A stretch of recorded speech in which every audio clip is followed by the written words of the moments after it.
It's Mr. Talk in New York. We got a verdict update for the Diddy trial. He was found guilty, but partially guilty.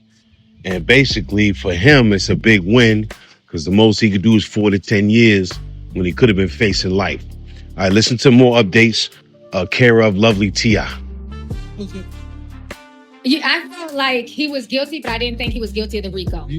Okay. I thought they were reaching with the RICO, but as far as like the sex trafficking and things like that, the coercion, I thought that they had receipts for that. All right. Mhm. So now, technically, by you can say that sex trafficking, if you pay for somebody to come across state lines to engage in sexual activity. But do you think that people should actually be prosecuted for that, especially when nobody put a gun to their head and say, hey, get on this plane? Nobody was tied up and say, hey, you better come over here. You think that it's fair to charge people for, facilitating this, buying plane tickets? The thing is, even if it's not, regardless if it's fair or not, the law is a law. So, and see, the thing, like he telling people, the law doesn't deal with emotion. It doesn't deal with nuance. What is the law?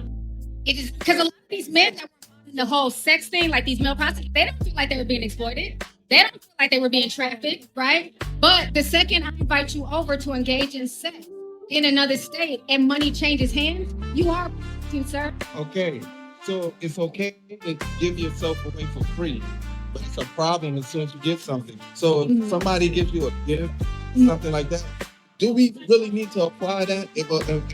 What if he would have gave the escorts a gold bracelet instead of cash? That's still prostitution? It is, because I think when you have to take the whole context into consideration, it wasn't just like, okay, we just want to do some freaky stuff for the night. We're in Vegas, one time, our honeymoon, let's invite, let's do a threesome. That's different. He was literally having this lady, state to state, man to man. Sometimes it'd be several men in one day.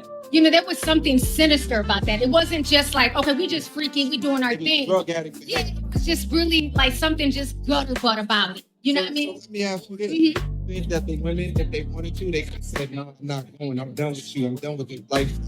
I don't want to be around that anymore. I'm going to church. I'm going somewhere else. You don't think that they could have done that? I definitely agree.